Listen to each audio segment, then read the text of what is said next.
Hello दोस्तों, मैं हूं मनीष भारद्वाज और इस वीडियो में हम करेंगे 50 एमसीक्यू मनी चैप्टर के 50 एमसीक्यू जो कि आपकी सीबीएसई के लिए भी इंपॉर्टेंट है और सीयूईटी एग्जाम के लिए भी इंपॉर्टेंट है। तो दोस्तों शुरू करते हैं। ये देखिए, पहला एमसीक्यू जो आपके यहां पे आ रहा है वो है बार्टर सिस्टम। ये देखिए, बार्टर सिस्टम से रिलेटेड पहला एमसीक्यू आया है। ये कलर चूज कर लेते हैं। Barter system refers to the system wherein barter system वो सिस्टम होता है जिसके अंदर ये चार ऑप्शन दिए हुए हैं। जी हां, इसका आंसर आपने सही सोचा। इसका आंसर होगा A, goods are exchange for goods. Goods are exchange for goods, वस्तु के बदले वस्तु का लेन देन। यहां पे नॉट लिखा है, ये भी आंसर नहीं होगा, ये भी आंसर नहीं होगा, ये भी आंसर नहीं होगा। इसका आंसर होगा A, goods are exchange for goods. अगला क्वेश्चन करते हैं। देखो बेटा,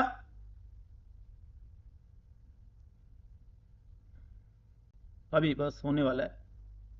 ये आपका सेकंड क्वेश्चन कह रहा है which of the following is a typical characteristics of barter system. Barter system की कैरेक्टरिस्टिक बतानी है आपको, विशेषता बतानी है आपको। तो देखो, वैसे तो बार्टर सिस्टम के अंदर देखो कॉमन मीडियम ऑफ एक्सचेंज, जी नहीं, ये तो मनी का एक विशेषता है। डबल कोइंसिडेंट ऑफ बॉन्ड, जी हां, ये है बार्टर सिस्टम की एक कैरेक्टरिस्टिक्स, क्योंकि बाकी के जो ए, सी और डी दिए हुए हैं, ये दिए हुए हैं मनी के फंक्शन। ये बार्टर सिस्टम की कैरेक्टरिस्टिक्स दी हुई है आपको, विशेषता। कैरेक्टरिस्टिक्स का मतलब होता है बेटा विशेषता, फीचर भी बोल सकते हैं इसको। ये लिखा फीचर, फीचर भी इसको कह सकते हैं। ठीक है, चलिए जी आगे चलते हैं। अब हम लोग क्वेश्चन नंबर तीसरे पे आ जाते हैं। कह रहा है आपसे क्वेश्चन नंबर तीसरा, Which one of these is a limitation? ये देखिए, limitation of barter system. Limitation की बात कर रहे हैं। लिमिटेशन का मतलब होता है बेटा कमी। लिमिटेशन का मतलब क्या होता है? कमी, ड्रॉबैक।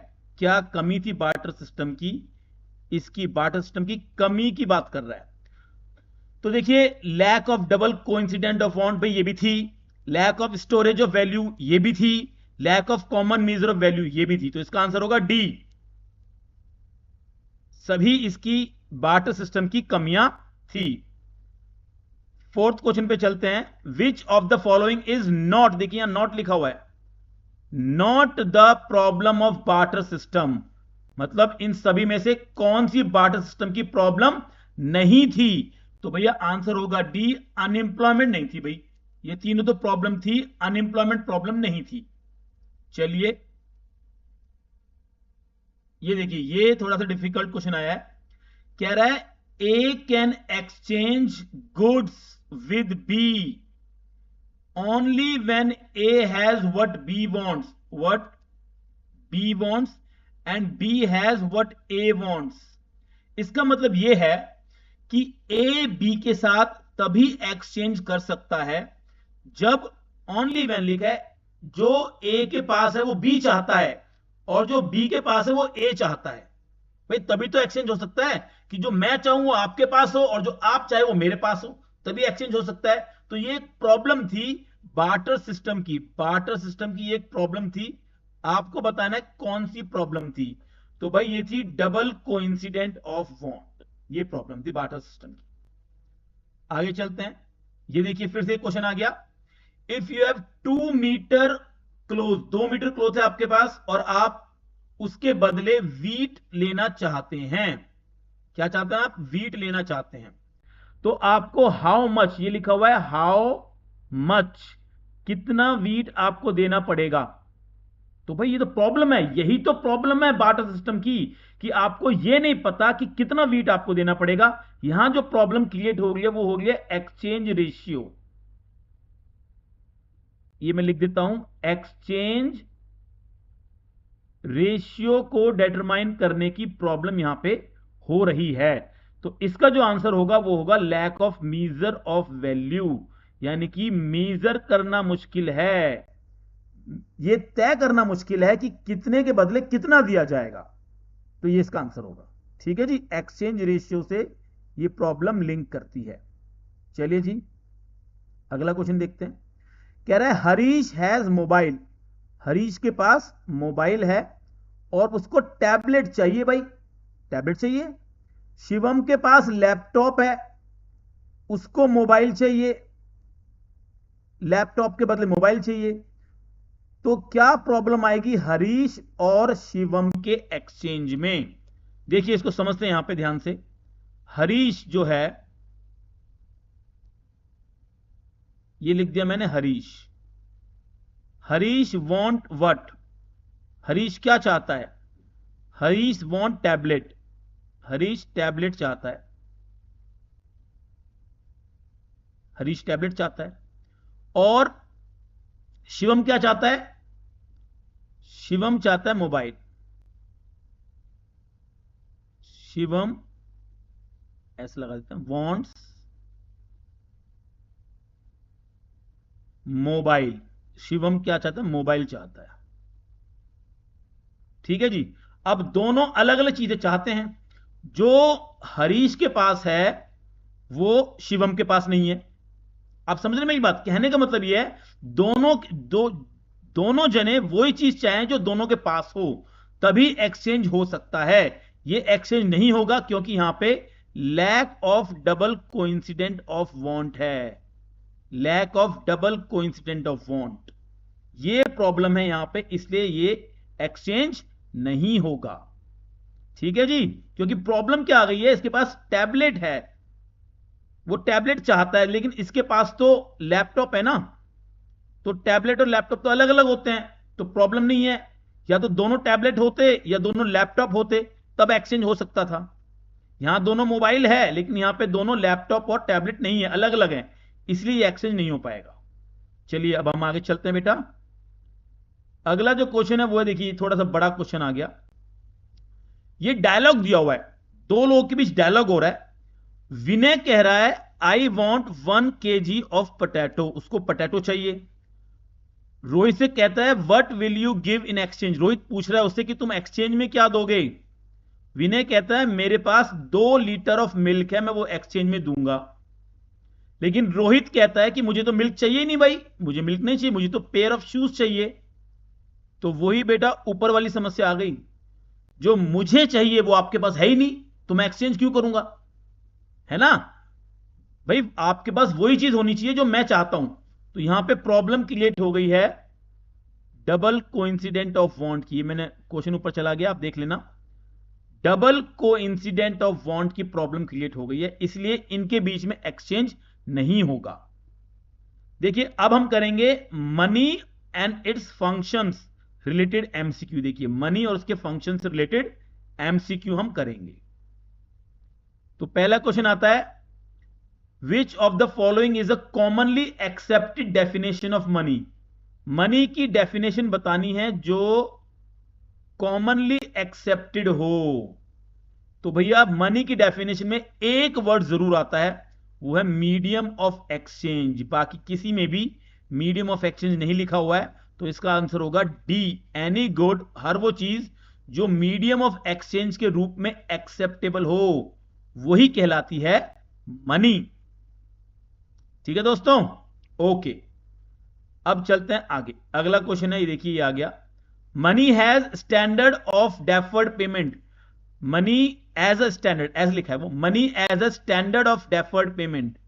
मनी में स्टैंडर्ड ऑफ डेफर्ड पेमेंट है, इसकी वजह से क्या चीज का एमरजेंस, एमरजेंस का मतलब होता है विकास या उद्भव, उद्भव, मतलब वो चीज बनी है, क्या चीज बनी है, उद्भव। डेफर्ड पेमेंट, डेफर्ड का मतलब होता है लेट, मनी में लेट पेमेंट करने का अच्छा माध्यम है, या फ्यूचर भी कह सकते हो, फ्यूचर पेमेंट करने का, ये लिख दिया मैंने फ्यूचर, फ्यूचर पेमेंट करने का मनी अच्छा साधन है। इससे किस चीज का इमरजेंस हुआ है? तो भाई इससे फाइनेंशियल मार्केट का, इससे उद्भव हुआ है, इमरजेंस हुआ, फाइनेंशियल मार्केट अस्तित्व में आई है। आगे लिखा है introduction of money has, money ने क्या कर दिया है? मनी ने देखो दो काम किए हैं भाई, एक तो सेल परचेज को सेपरेट कर दिया है। अब एक इंडिविजुअल अपनी मर्जी से सेल कर सकता है, पैसे लेगा और अपनी मर्जी से परचेज कर सकता है। तो सेल परचेज की एक्टिविटी को सेपरेट कर दिया है और एक्सपेंड कर दिया है scope of sale and purchase का। सेल परचेज के स्कोप को भी एक्सपेंड बड़ा कर दिया है। अब अपनी मर्जी से सेल करो, जब मर्जी सेल करो, जितनी मर्जी सेल करो, परचेज जब मर्जी परचेज करो, जितनी मर्जी परचेज करो, ये सब आपको अवेलेबल हुआ है बिकॉज ऑफ मनी। तो इसलिए इसका आंसर होगा डी, बोथ ए एंड सी। आगे चलते हैं। अगला जो पॉइंट है वो है आपका अगला 12वां क्वेश्चन है, in India coins are issued by, India में कॉइन्स कौन इश्यू करता है? तो भाई वो मिनिस्ट्री ऑफ फाइनेंस है। मिनिस्ट्री ऑफ फाइनेंस 1 रुपए का नोट, ₹1 नोट एंड कॉइन्स, और कॉइन्स को इश्यू करता है कौन? Ministry of finance. बाकी reserve bank of India currency note issue करता है।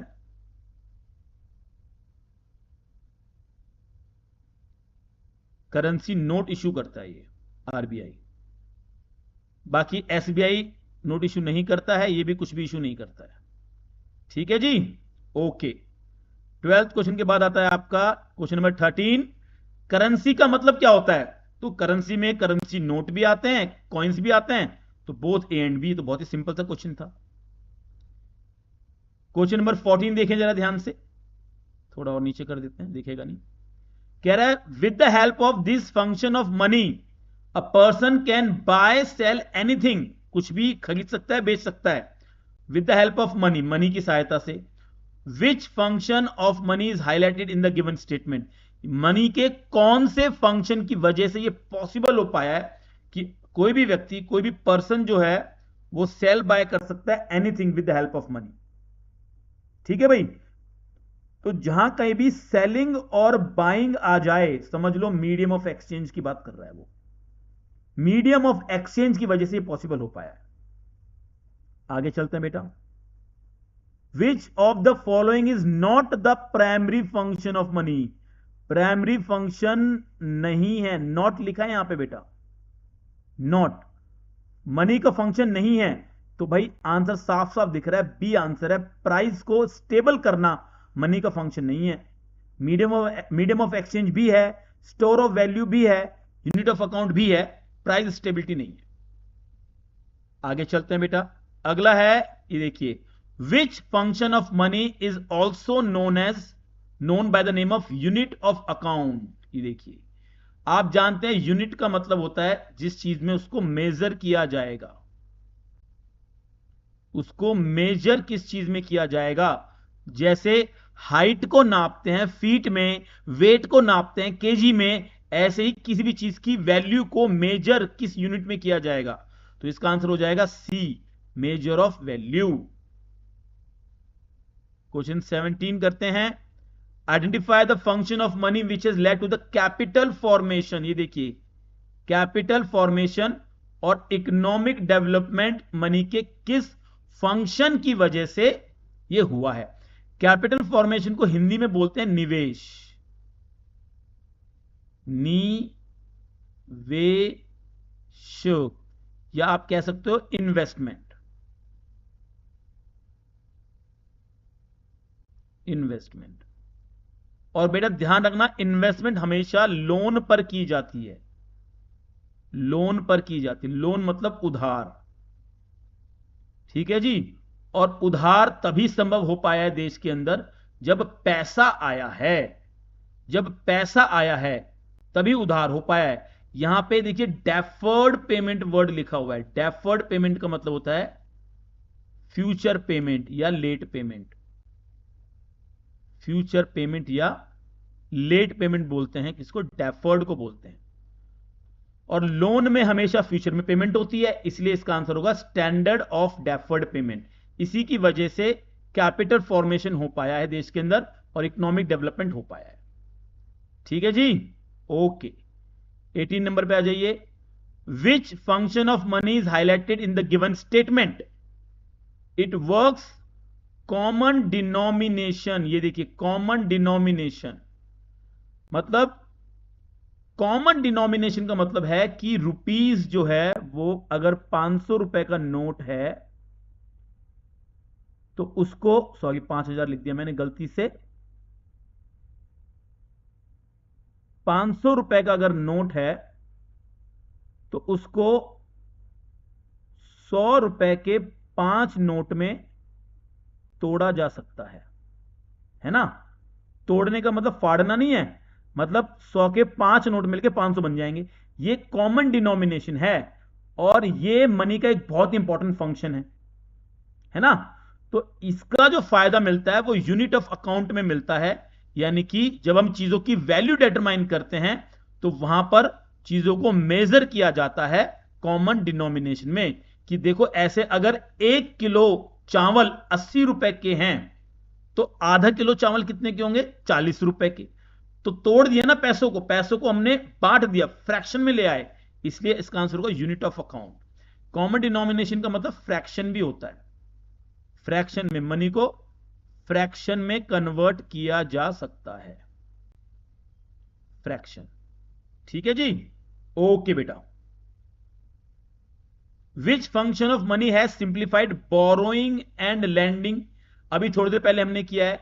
बोरोइंग का मतलब लोन होता है, लोन का मतलब फ्यूचर में पेमेंट करनी पड़ेगी हमें, और जहां भी फ्यूचर में पेमेंट करनी पड़ेगी उसका आंसर होगा स्टैंडर्ड ऑफ डेफर्ड पेमेंट, क्योंकि डेफर्ड वर्ड का मतलब ही होता है फ्यूचर, या फिर लेट भी बोल सकते हैं, लेट पेमेंट, फ्यूचर पेमेंट एक ही बात है। ठीक है जी, आगे चलते हैं। क्वेश्चन नंबर 20 देखिए, कह रहा है पीपल सेव मनी, लोग मनी सेव करते हैं अलग अलग फॉर्म में। कंटिंजेंसी को मीट करने के लिए, आकस्मिक कोई ऐसी घटना आ जाए, अलग अलग तरह की प्रॉब्लम्स क्रिएट हो जाए, अनप्रेडिक्टेबल इमरजेंसी आ जाए कोई, उसके लिए लोग पैसे को सेव करते हैं। फ्यूचर में डेट उधार चुकाने के लिए लोग पैसे को क्या करते हैं, सेव करते हैं। तो मनी का कौन सा फंक्शन है, देखो यहां पे बात फ्यूचर पेमेंट की नहीं कर रहा है, बात कर रहा है मनी को सेव करने की बात कर रहा है। पीपल सेव मनी, तो सेव करने का सबसे अच्छा माध्यम होता है स्टोर ऑफ वैल्यू। ये देखिए, ये इसका आंसर है, स्टोर ऑफ वैल्यू। क्योंकि पैसे को स्टोर करना, मनी को स्टोर करना सबसे आसान होता है। भाई कितना ही मनी आप अपने बैंक अकाउंट में सेव करके रख सकते हो, अपने घर में सेव करके रख सकते हो। किस लिए सेव करते हैं, इमरजेंसी के लिए करते हैं, अनप्रेडिक्टेबल इमरजेंसी के लिए, फ्यूचर में लोन देने के लिए, हम लोन चुकाने के लिए हम बैंकों में पैसा सेव करके रखते हैं। तो स्टोर ऑफ वैल्यू इसका आंसर होगा। अब हम करेंगे लीगल मनी रिलेटेड एमसीक्यू, ऐसे एमसीक्यू जो लीगल मनी से रिलेटेड होंगे, ऐसे करेंगे। पहला कह रहा है लीगल टेंडर मनी किसे कहा गया है। लीगल टेंडर मनी भाई करेंसी नोट को ही कहा गया है, बाकी कोई भी लीगल टेंडर मनी नहीं है भाई, बिल्कुल भी नहीं है। लीगल टेंडर मनी का मतलब होता है कि people are legally bound to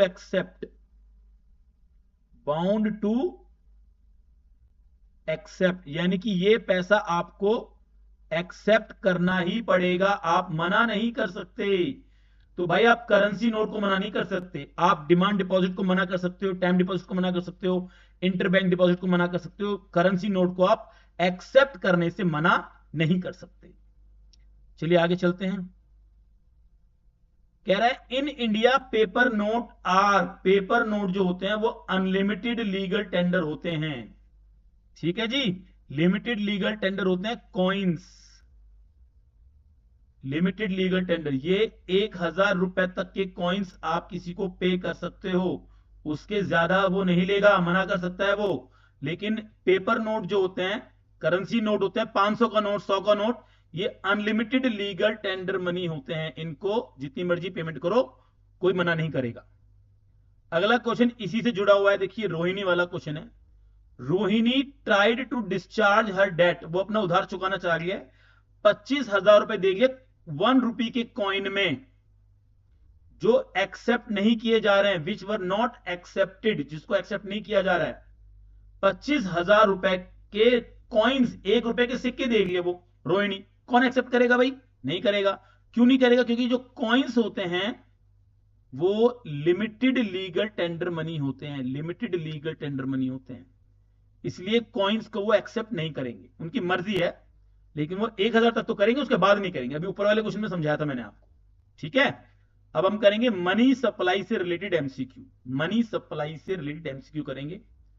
तो पहला क्वेश्चन कह रहा है who supplies money in India, India में मनी सप्लाई कौन करता है।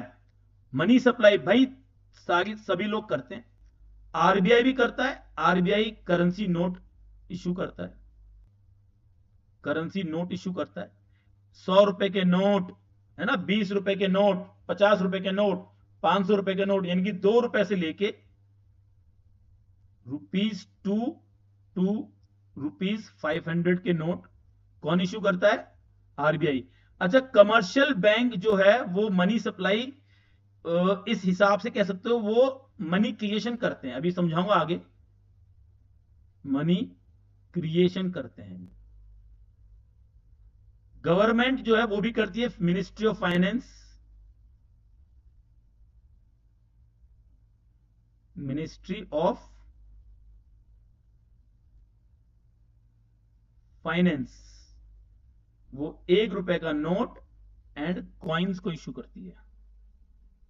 ठीक है, तो इसका आंसर होगा ऑल ऑफ दीज। ये मैंने गलती से इस पे लगा दिया है।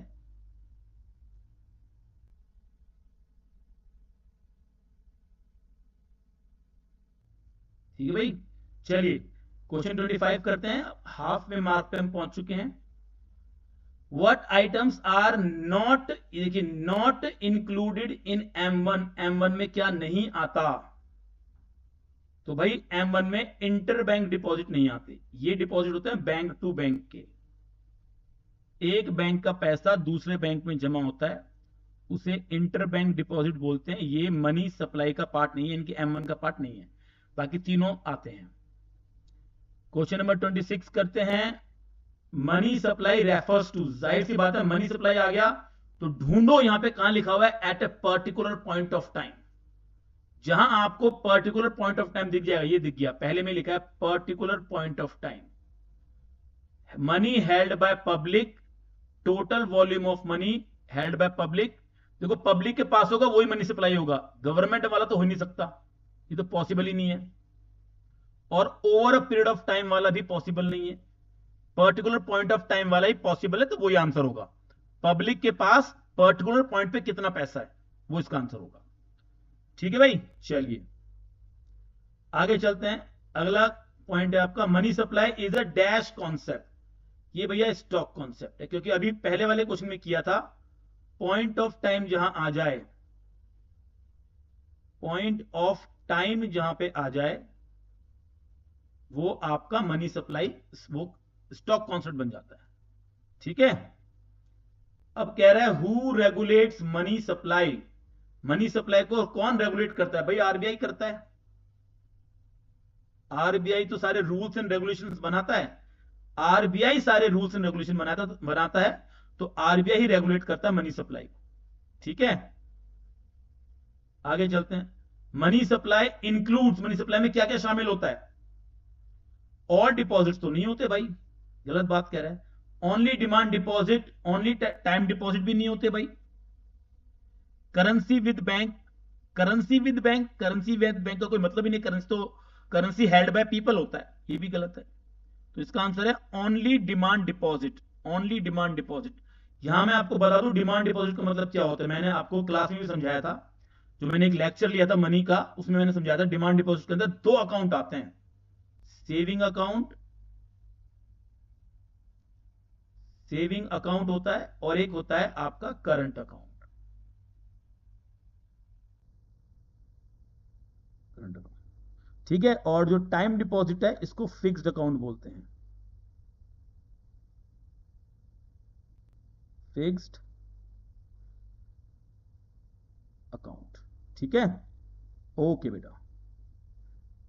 Money supply, quantity of money लिखा है, quantity of money, money supply जो है वो क्या होगी? मनी सप्लाई जो है वो हमेशा एक पर्टिकुलर पॉइंट ऑफ टाइम पे नापी जाती है, as on any point of time. ये होगा जी, जरूरी नहीं है वो 31 मार्च को ही नापी जाए, जरूरी नहीं है 31 मार्च को, वो भैया दिसंबर भी हो सकता है, कोई भी डेट हो सकती है, इसलिए इन्होंने लिखा है as on any point of time. Specific period of time बिल्कुल गलत है, फिजिकल ईयर ड्यूरिंग आ गया, ये तो पीरियड हो गया, ये भी गलत है, पॉइंट ऑफ टाइम पे नापी जाएगी, तो आंसर सी होगा इसका। अब आगे चलते हैं, अगला पॉइंट है supply of money refers to. अब ये बहुत इंपॉर्टेंट पॉइंट है, पब्लिक के पास पैसा और पब्लिक का पैसा जो बैंकों के पास है। ठीक है जी। तो ये पॉइंट देखो सही लग रहा है, करेंसी हेल्ड बाय पब्लिक, लेकिन पब्लिक का पैसा जो बैंकों के पास है वो भी इसके अंदर आता है। तो करेंसी हेल्ड बाय पब्लिक यहां लिखा हुआ है, करेंसी हेल्ड बाय पब्लिक यहां पे भी लिखा हुआ है, और इसमें एक पॉइंट और ऐड कर दिया, demand deposit with commercial bank. तो ये होगा इसका सही आंसर। डिमांड डिपॉजिट मैंने अभी आपको समझाया था थोड़ी देर पहले कि सेविंग अकाउंट और करंट अकाउंट इसके अंदर आता है, सेविंग एंड करंट अकाउंट। ठीक है भाई, okay. Money supply does not include, money, ये ध्यान रखना, डज नॉट कह रहा है, does not include money held by all of these, इन सब का पैसा मनी सप्लाई में नहीं आता, केवल पब्लिक का पैसा आता है, पब्लिक का मनी आता है। अब पब्लिक का मनी चाहे उसकी जेब में रखा हो, उनके घर में रखा हो, या पब्लिक का पैसा उनके बैंक अकाउंट में रखा हो, पब्लिक का पैसा आता है। इनमें से किसी का पैसा मनी सप्लाई में नहीं आता। अब आगे चलते हैं। Which is the most liquid, देखिए लिखा है most liquid measure of money supply, तो भैया वो M1 है, क्योंकि वो बेसिक है। M1 क्या है, बहुत ही बेसिक है, इसलिए M1 मोस्ट लिक्विड है। ठीक है, अब हम करेंगे forms of money related MCQ, forms of money related MCQ करेंगे हम। पहला क्वेश्चन आ गया है, money is accepted as a medium of exchange because of trust. ये देखिए जहां ये ट्रस्ट आ गया, trust between payer and payee, payer का मतलब होता है गिवर और पेई का मतलब होता है रिसीवर। तो रिसीवर और गिवर के बीच में जो ट्रस्ट से पैसा डेवलप होता है उसे बोलते हैं फिडुशियरी मनी। ठीक है जी, जैसे चेक, इसका एग्जाम्पल हो जाएगा, इसका जो एग्जाम्पल है वो हो जाएगा चेक, चेक इसका एग्जाम्पल है। Full bodied money, full bodied money जिसकी मनी वैल्यू उसकी कमोडिटी वैल्यू के हमेशा मार्केट में इक्वल होती है, तो उसे फुल बॉडीड मनी बोलते हैं, equal in the market. A option होगा इसका। अब चलते हैं आगे। Money that is issued by authority of, ये जो अथॉरिटी ऑफ गवर्नमेंट, ऐसा मनी जो इश्यू किया है, money that is issued by the authority of government, तो भैया वो फिएट मनी है, क्योंकि फिएट वर्ड का मतलब ही होता है ऑर्डर बाय अथॉरिटी। यहां पे अथॉरिटी का मतलब हो जाता है आरबीआई या गवर्नमेंट। तो गवर्नमेंट और आरबीआई ने जो पैसे इश्यू किए हैं उन्हें फिएट मनी बोला जाता है। व्हेन मनी वैल्यू, अगला क्वेश्चन 37 वाला क्वेश्चन है, व्हेन मनी वैल्यू एक्सीड मतलब ज्यादा है,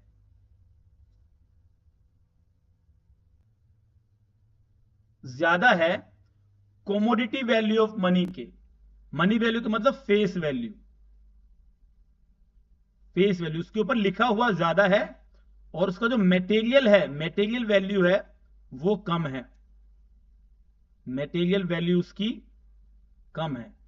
face value, money value exceed ज्यादा है, कमोडिटी वैल्यू कम है, तो भैया क्रेडिट मनी है, वो बिल्कुल सिंपल है, क्रेडिट मनी है, क्योंकि इसमें इक्वल होती है, इसमें एक्सीड करती है, ज्यादा होती है फेस वैल्यू।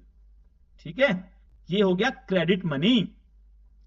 अब कुछ मिसलेनियस क्वेश्चन कर लेते हैं, लिखा है मिसलेनियस, कुछ और क्वेश्चंस कर लेते हैं इसके। कह रहा है dash is also known as transaction money, transaction money होता है मोस्ट लिक्विड, अभी थोड़ी देर पहले किया है, मोस्ट लिक्विड मनी। तो मोस्ट लिक्विड कौन सा है, M1 है, तो M1 को ही बोलते हैं ट्रांजैक्शनल मनी या ट्रांजैक्शन मनी। ठीक है, ओके। 39 देखिए, high powered money consist of, high powered money में क्या आता है, तो देखो हाई पावर्ड मनी में आता है, सी ऑप्शन होगा इसका आंसर, करेंसी हेल्ड बाय पब्लिक और cash reserve with bank. Currency जो पब्लिक के पास है और कैश रिजर्व जो बैंकों के पास है वो हाई पावर्ड मनी के अंदर आता है। चलिए आगे चलते हैं। कह रहा है in India money creating sector are, जो मनी क्रिएट करते हैं, मनी बनाते हैं, तो भैया बैंकिंग सिस्टम और गवर्नमेंट, जाहिर सी बात है, तो सी आंसर होगा both A and B. Banking system में आरबीआई आ गया और सीबी कमर्शियल बैंक आ गए, गवर्नमेंट ऑफ इंडिया है ही, तो बोथ ए एंड बी यही मनी को क्रिएट करते हैं, मनी क्रिएटिंग सेक्टर है ये। अब कुछ डिफिकल्ट एमसीक्यू देख लेते हैं बेटा, डिफिकल्ट एमसीक्यू देख लेते हैं। कह रहा है demand deposit with commercial bank are. Demand deposit क्या है? वो मनी सप्लाई का पार्ट होते हैं। हाई पावर्ड मनी के अंदर डिमांड डिपॉजिट नहीं आते, यही तो पॉइंट है। डिमांड डिपॉजिट, जो लोग यहां तक वीडियो देख रहे हैं प्लीज मुझे कमेंट करके बताइए कि डिमांड डिपॉजिट का मतलब क्या होता है, इसमें कौन कौन से अकाउंट आते हैं। मैंने अभी थोड़ी देर पहले समझाया आपको। तो हाई पावर्ड मनी के अंदर डिमांड डिपॉजिट नहीं आता है, इसलिए इसका आंसर होगा मनी सप्लाई। ठीक है, आगे चलते हैं। क्वेश्चन 42 कह रहा है which of the following statement is false. Statement जो कि फॉल्स है, ध्यान रखना फॉल्स की बात कर रहे हैं, जो गलत है वो बताना है। तो money supply is stock concept, ये बात तो सही है। M1 include net demand deposit, ये बात भी सही है। High powered money include demand deposit, ये बात गलत आ गई। ये मैंने थोड़ी देर पहले ऊपर ही समझाया आपको, ये देखिए दिखाता हूं आपको, ये देखिए हाई पावर्ड मनी में डिमांड डिपॉजिट नहीं आता, तो हाई पावर्ड मनी में इंक्लूड्स डिमांड डिपॉजिट, तो ये गलत लिखा है ना। तो जो गलत लिखा है, जो फॉल्स लिखा है वो बताना है। तो सी इसका फॉल्स है, सी इसका करेक्ट आंसर, क्योंकि सी फॉल्स है। 43 क्वेश्चन देखते हैं। कह रहा है which of the following statement are correct. अब वो करेक्ट बतानी है आपको, करेक्ट कौन सी है, जो सही है वो बतानी है मनी सप्लाई के बारे में, जो सही है। देखो मनी सप्लाई जो सही है वो बतानी है, तो ये तो गलत है कि फ्लो कॉन्सेप्ट है, ये तो बिल्कुल गलत है। It includes cash reserve bank, ये बात भी बिल्कुल गलत है, कैश रिजर्व भी नहीं आता इसके अंदर।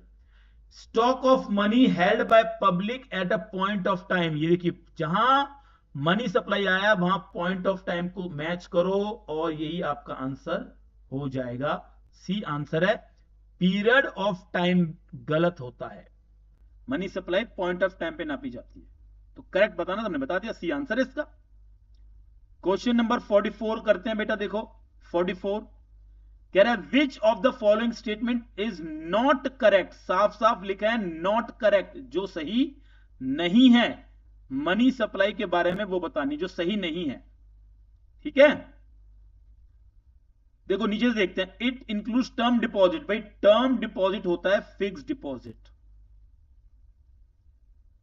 फिक्स्ड डिपॉजिट, फिक्स्ड डिपॉजिट, जो फिक्स्ड डिपॉजिट हम कराते हैं, एफडी बोलते हैं ना इसको प्यार से, वो है। तो ये इसका आंसर है भाई, इसके अंदर एफडी नहीं आता, जो नहीं है, नॉट लिखा है ना यहाँ पे, जो नॉट है वो इसका आंसर होगा, ये नहीं। तो बाकी सब आते हैं, ये भी आता है, ये भी आता है, ये भी आता है, ये नहीं आता, इसके अंदर टर्म डिपॉजिट नहीं आता, तो इसका आंसर डी होगा। ये नहीं होगा, ये नहीं होगा, ये नहीं होगा। ठीक है, चलिए 45 bank money is debt money which is. देखो बैंक मनी होता है जो कमर्शियल बैंक जनरेट करते हैं, तो सी इसका आंसर होगा, generate in the form of credit creation. ये कमर्शियल बैंक, मैं लिख देता हूं यहां पे, कमर्शियल बैंक इसको जनरेट करते हैं, कमर्शियल बैंक, तो ये इसका आंसर है। ठीक है, bank money commercial bank generate करते हैं। आगे चलते हैं। Demand deposit include, demand deposit में क्या इंक्लूड होता है, डिमांड डिपॉजिट में क्या आता है? डिमांड डिपॉजिट में चेकेबल डिपॉजिट्स भी आते हैं, deposit which can be withdrawn on demand ये भी आता है, फिक्स्ड डिपॉजिट नहीं भाई, फिक्स्ड डिपॉजिट नहीं आते हैं, तो दोनों आ रहे हैं, इसका मतलब आंसर होगा D, both A and B, ये इसका आंसर होगा।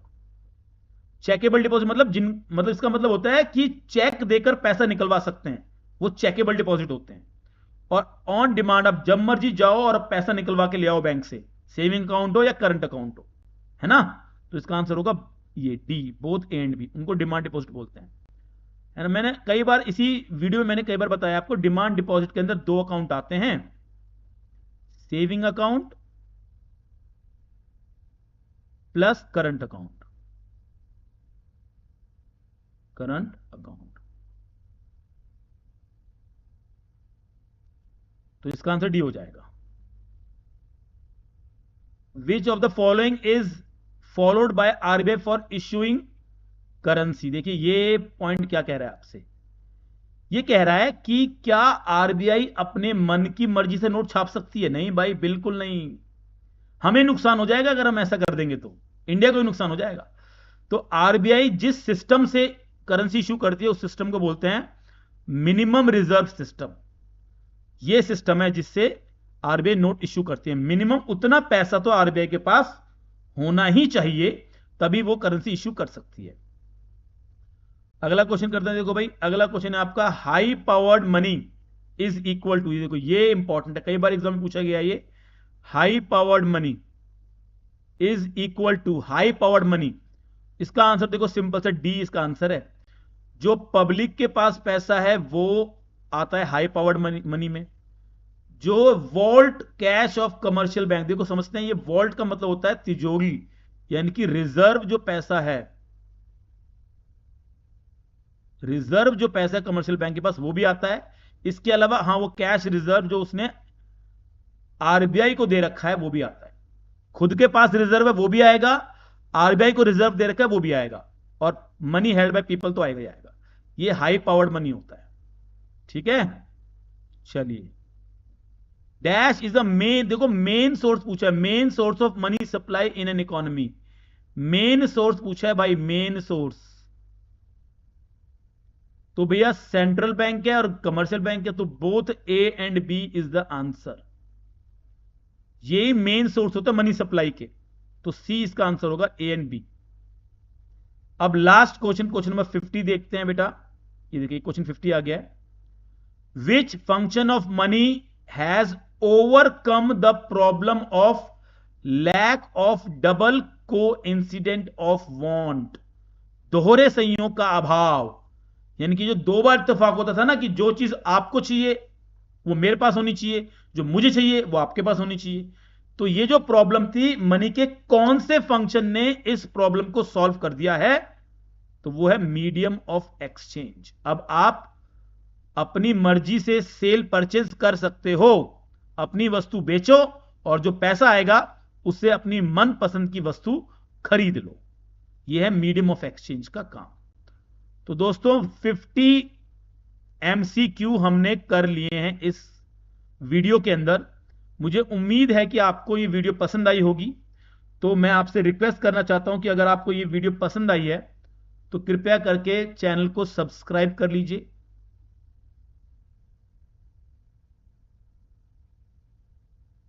लाइक कर दीजिए अगर आपको ये वीडियो पसंद आई होगी। अगर यहां तक देखी है तो आपने कुछ पूछना है तो आप कमेंट करके पूछ सकते हो। अगर कुछ भी आपको पूछना है तो कमेंट में पूछ सकते हो। और अगर आपके किसी दोस्त को या आपके किसी रिश्तेदार को ये वीडियो काम आ सकती है तो उनको शेयर भी आप कर दीजिए, ठीक है दोस्तों। तो अब किसी और वीडियो में आपसे मुलाकात होगी किसी नए टॉपिक के साथ। तब तक के लिए thank you so much, thank you so much, नमस्ते।